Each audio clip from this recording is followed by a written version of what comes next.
Bom dia, irmãos e irmãs, graça e paz. Deus abençoe sua vida preciosa e o seu dia no nome de Jesus. E continue abençoando a semana, de cada um de nós. Pois é, queridos, nós estamos encerrando o Antigo Testamento, Final de semana, a gente deve encerrar o Antigo Testamento e iniciarmos o Novo Testamento.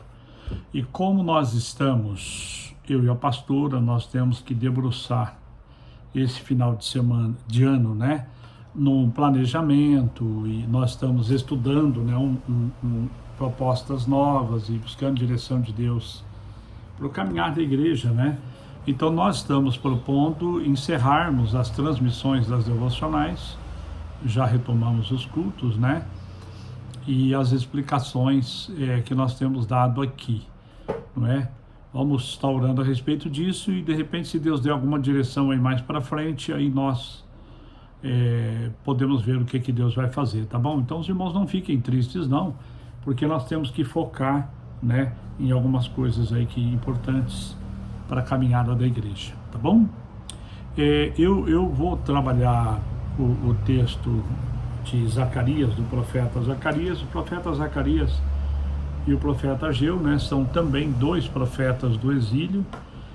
O profeta Zacarias, na verdade, é um profeta, está na transição do exílio, e um profeta pós-exílico, porque ele, tanto quanto Ageu, estão reclamando a questão da construção do templo, da reconstrução, especialmente Ageu, E Zacarias é interessante, como Deus usa e revela coisas para esse profeta de uma forma bastante enigmática, usando bastante símbolo, Como na verdade ele usou em Daniel, usou em Ezequiel, mas o profeta Zacarias é fantástico nesse sentido aqui, a forma como que Deus fala, e também um profeta messiânico, Porque como nós vamos ver aqui, ele fala a respeito da manifestação do Messias. Do capítulo 5, eu peguei alguns versículos, No versículo 3 ele fala de um rolo voante, na verdade. É interessante o cenário, que é um rolo muito grande. Ele tem uma visão e o anjo pergunta: o que você vê? Disse, eu respondi, vejo um rolo volante, que tem 20 côvados de comprimento e 10 de largura. Devia ser muito grande o rolo, obviamente, porque um côvado é mais ou menos do tamanho da ponta do dedo no cotovelo, É a medida de um côvado.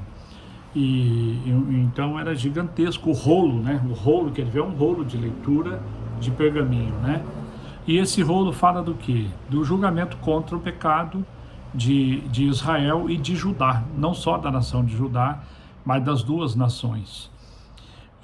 No mesmo capítulo, no versículo 6, a Efa, ele tem uma visão também 5, 6, eu perguntei o que é isso, aliás, saiu o anjo que falava comigo e me disse, levanta agora os olhos e vê o que é isto que saí.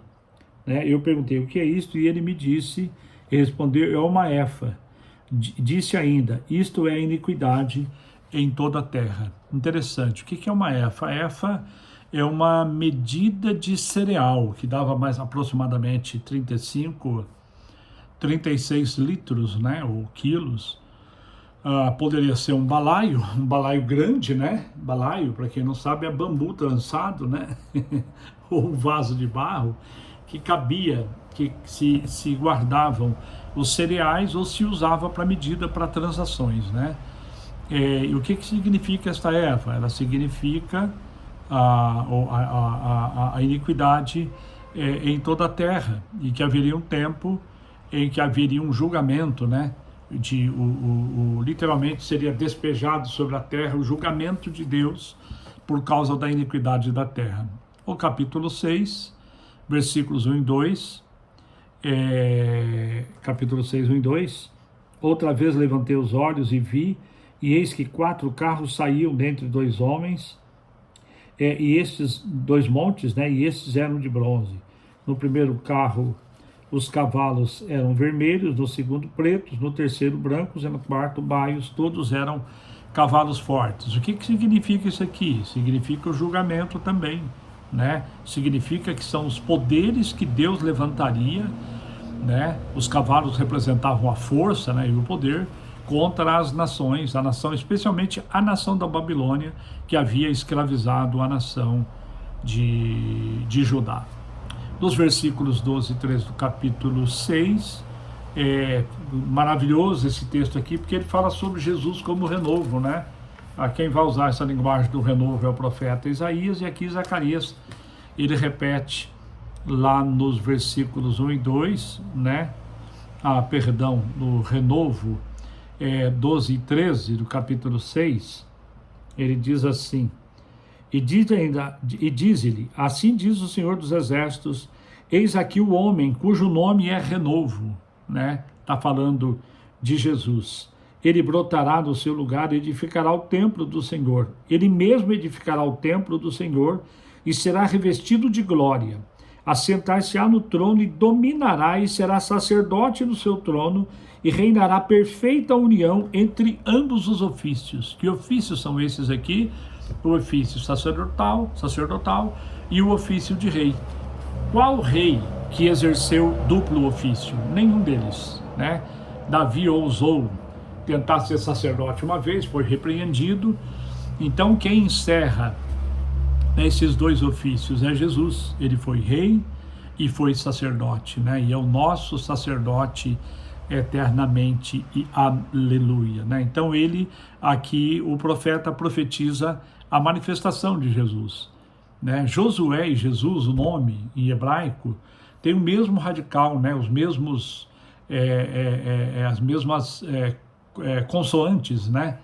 Por isso aqui então é fantástico essa profecia a respeito da manifestação de Jesus como rei e como sacerdote. Josué, aqui o sacerdote, não poderia ser isso, mas Jesus poderia ser, né? E Josué então aponta para Jesus. Capítulo 7, o jejum verdadeiro. É interessante que um grupo de irmãos sai de Belém, né? E vão lá para Jerusalém para perguntar: olha, o jejum que nós estamos fazendo está correto? E Deus manda falar: não está correto não. O jejum que eu quero é que vocês amem a justiça e andem em integridade diante de Deus, né? No capítulo 7. Capítulo 8, uma promessa de restauração da nação de Israel, uma promessa maravilhosa, uma promessa tremenda, e que Deus cumpriu, né, essa promessa, levando o povo de Israel de volta lá para o Monte Sião. E o último, capítulo 9, é a promessa de castigo para as nações que haviam subjugado Israel, e a partir dos versículos 9, o rei vem de Sião. Uma promessa também messiânica, que o profeta Zacarias é usado para levantar essa profecia aqui. Tá bom, queridos? Deus abençoe, Deus honre, Deus sustente e prevaleça sobre a sua vida com graça, poder e unção.